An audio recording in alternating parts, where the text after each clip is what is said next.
Immigration enforcement is back in the headlines, but today's story is not about a new visa rule or a border order. It is about who gets to enforce immigration inside the United States and how far that influence reaches into state policing.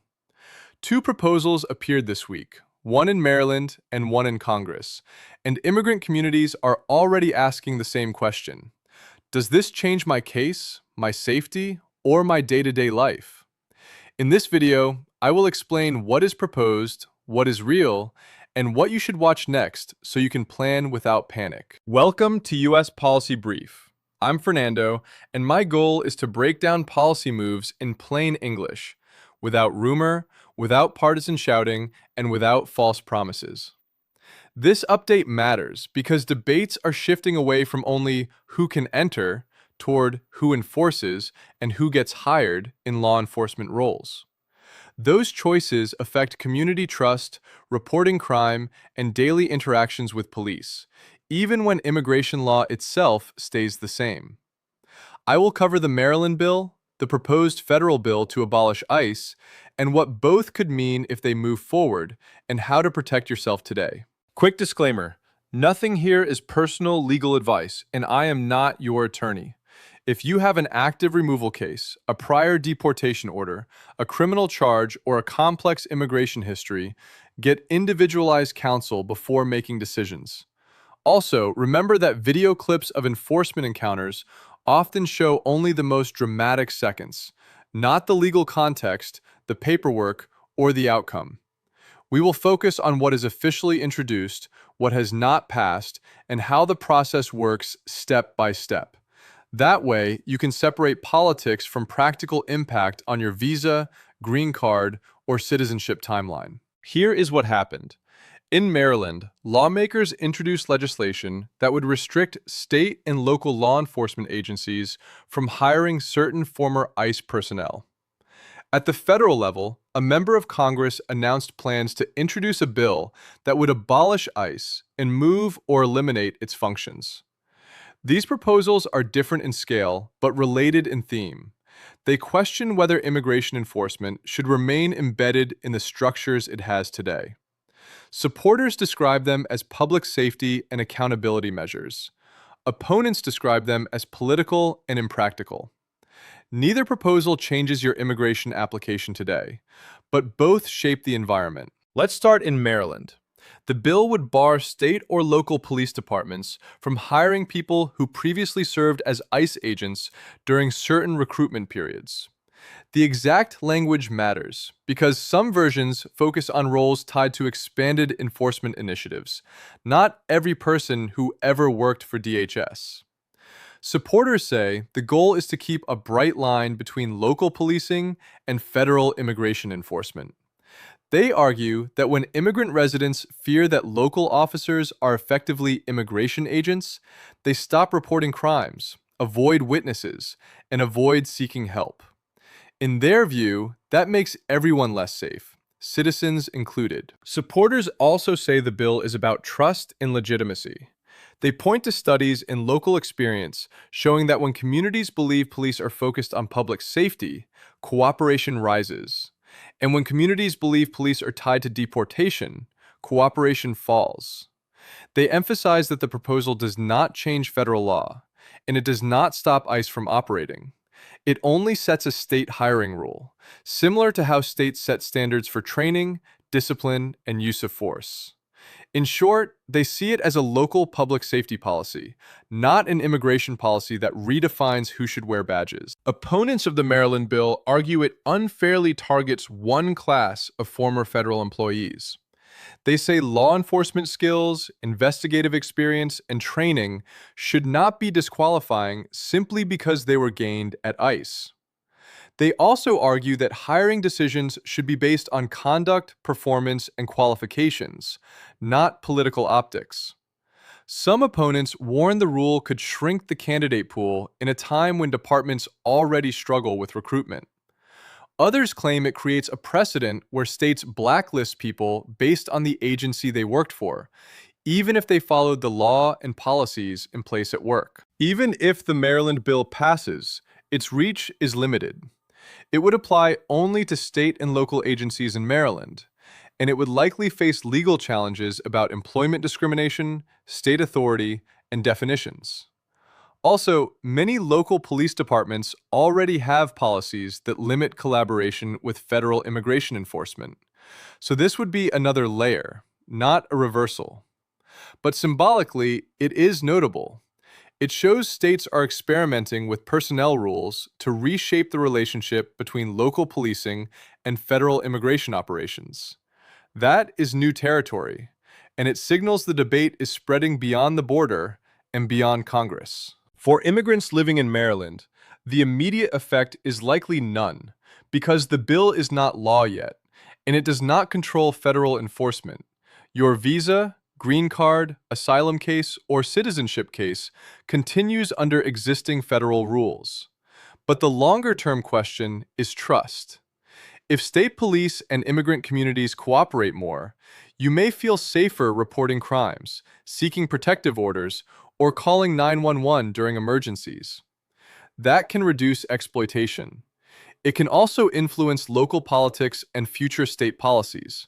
So even though it is not an immigration form, it can shape the environment immigrants live in daily there. Now let's move to the federal proposal, abolishing ICE. A member of Congress announced plans to introduce a bill that would dismantle immigration and customs enforcement and reassign its functions. People hear that and immediately imagine enforcement disappears. That is not what abolish would mean in practice. It usually means restructuring, shifting investigations, detention operations, and removal logistics into other agencies, or limiting certain authorities. This is a political lightning rod, but it is not a new idea. Calls to abolish ICE have appeared before, usually after high-profile enforcement actions, workplace raids, or detention controversies, and debate is resurfacing now. Supporters of abolishing ICE argue that the agency's enforcement model produces fear, community trauma, and civil rights concerns. They point to reports of mistaken detentions, aggressive tactics, and lack of accountability in some cases. They argue immigration enforcement should be separated from criminal-style policing and should be reorganized with clearer oversight, narrower authority, and stronger protections for due process. Some propose moving certain functions back under DHS components or focusing resources on genuine security threats rather than broad enforcement operations. In their framing, the goal is not open borders, but a different enforcement architecture with less harm to families nationwide. Critics argue that abolishing ICE would create a vacuum in immigration enforcement and national security. They emphasize that the United States will still have immigration laws, immigration courts, and removal orders, and someone must execute those orders. They also argue that cross-border crime investigations, trafficking enforcement, and document fraud investigations require specialized agents.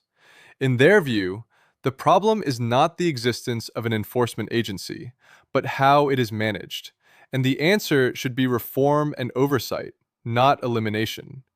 They warn that dismantling ICE could shift responsibilities to agencies less transparent, not more accountable in the long run. Here is the practical reality. Introducing a bill is not the same as passing a bill. Legislation to abolish ICE would require major political support in both chambers, and it would face intense opposition, hearings, amendments, and litigation. Even if a bill advanced, implementation would take years because responsibilities, personnel, contracts, and detention facilities would need to be reassigned. So no, your case does not change tomorrow because a press release said, abolish ICE. But the announcement matters because it shapes messaging, campaign platforms, and future negotiations about enforcement budgets, priorities, and oversight. And that can influence agency behavior too. Put the Maryland bill and the federal proposal together, and you see a larger trend. Immigration enforcement is being debated as an institution, not only as a set of rules. For years, national debate centered on border walls, asylum standards, and visa numbers. Now lawmakers are also debating personnel, accountability, and the relationship between local police and federal enforcement. That matters because it changes how communities experience enforcement, whether witnesses cooperate, and whether victims report crimes.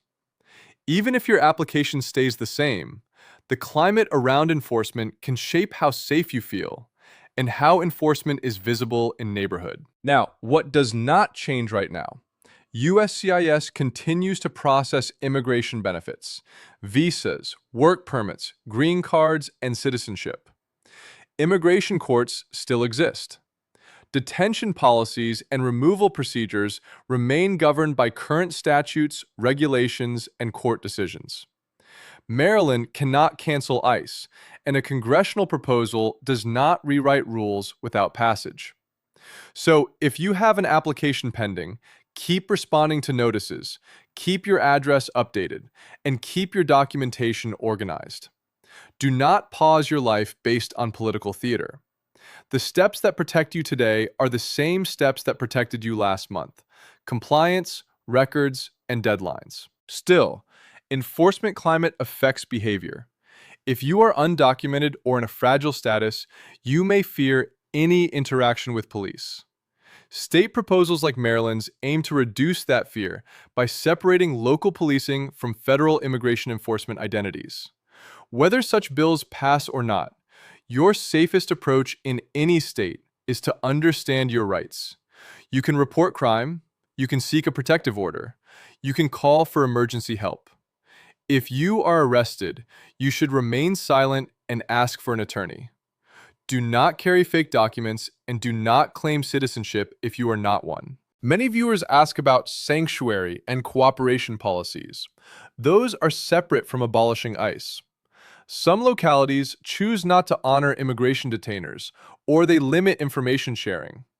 Others sign agreements like 287G that allow local officers to assist with certain immigration functions. These policies can change with elections, budgets, and lawsuits. The Maryland hiring bill is another kind of tool. It tries to shape the enforcement ecosystem through who gets hired locally. But no matter what your city chooses, remember that federal immigration law still applies, and immigration status issues can still surface through court records, fingerprints, and databases later. For green card holders, the key takeaway is calm. These proposals do not change your ability to renew, travel, or apply for citizenship directly. Your risks come from different places: long absences that suggest abandonment, criminal convictions that trigger removability, and missed notices that cause denials. Keep your address updated. File taxes properly as a resident. Avoid long trips without a reentry permit.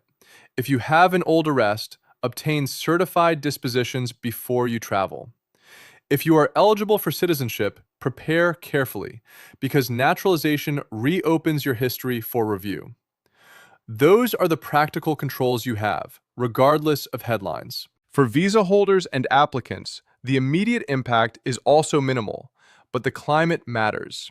Enforcement debates influence budgets, staffing, and priorities. If ICE funding expands, interior enforcement may increase. If oversight expands, detention policies may shift. If local hiring rules change, community trust may improve or worsen. Your best protection is compliance with your own status. Work only with authorization. Maintain your I-94 validity. Keep school enrollment active if on F1. Keep employer compliance if on H-1B. And keep your address updated with USCIS. These basic steps prevent avoidable problems, regardless of who wins a political argument in Washington. To track these developments without being misled, follow the legislative process. For Maryland, watch committee hearings, amendments, and votes in the state legislature. For Congress, watch whether the ICE bill is actually introduced, assigned a number, and sent to committee. Pay attention to co-sponsors, because that shows whether the bill has traction. Then, watch whether leadership schedules a hearing. Most proposals die quietly in committee. That is why announcements can be loud while actual law stays stable. If you want accurate updates, Read official legislative summaries, not captions on edited clips that remove context or viral threads that reward outrage. Let's clear up a few misconceptions. 1. Abolishing ICE does not mean immigration enforcement disappears. It means enforcement would be reassigned or redesigned. 2. A state bill in Maryland does not control CBP at airports or USCIS at benefit offices. 3. These proposals do not pause applications. If you have a filing deadline, you still file. 4. You should not assume that local police will never contact ICE, because cooperation policies vary by city and can change. 5. Your strongest protection is documentation. Keep copies of your filings, keep receipts, and keep your address current even when politics feels chaotic. If you are approached by federal immigration officers, remember basic rules. Do not run, do not lie, do not present fake documents.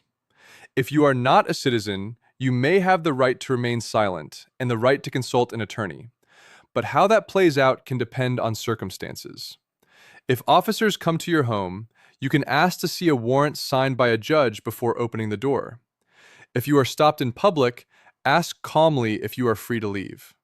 These steps do not guarantee anything, but they reduce mistakes that create harm. Maryland's proposal also reflects a broader state strategy, managing community relations through policing policy rather than immigration law.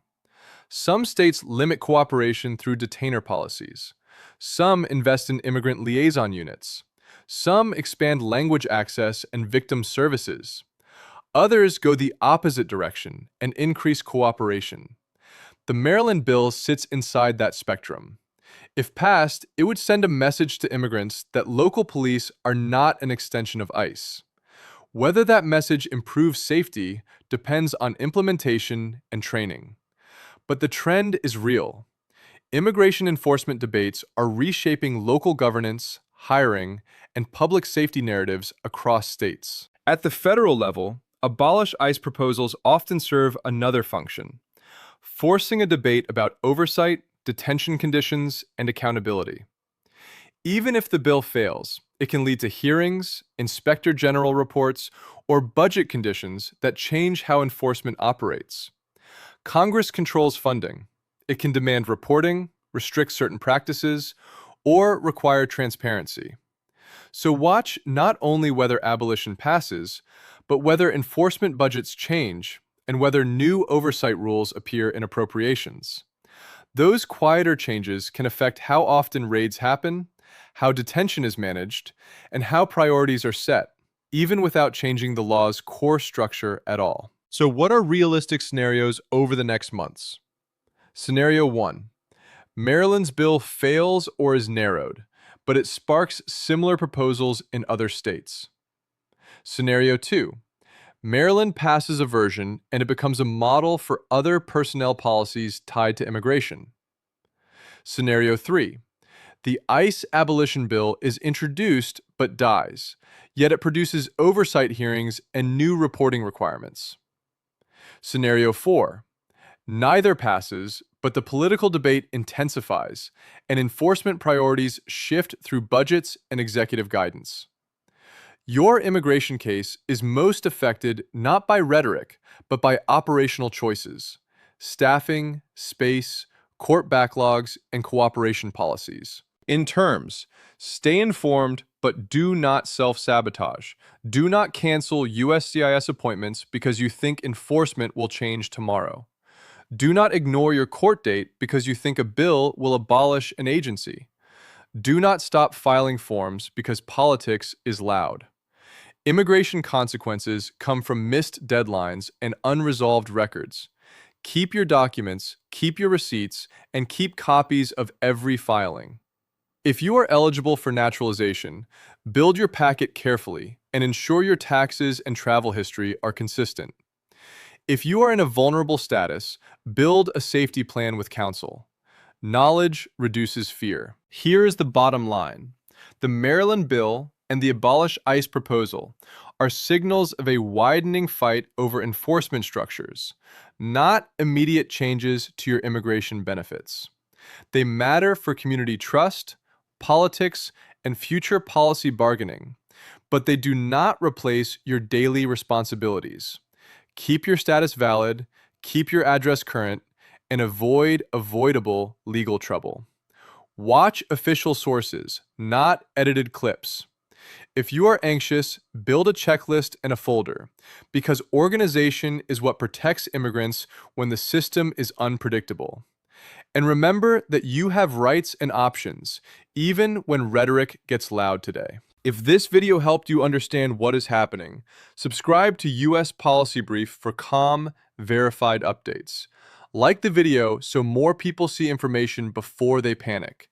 And comment below with the questions you want answered, especially if you live in Maryland, or you want to know how enforcement debates affect local policing. I read the comments and I build new episodes around real concerns. Thanks for watching, stay informed, stay organized, and I will see you in the next update. Until then, verify headlines, follow official sources, and protect your status with documentation, deadlines, and careful choices. To verify any breaking immigration claim, use a 3-step test.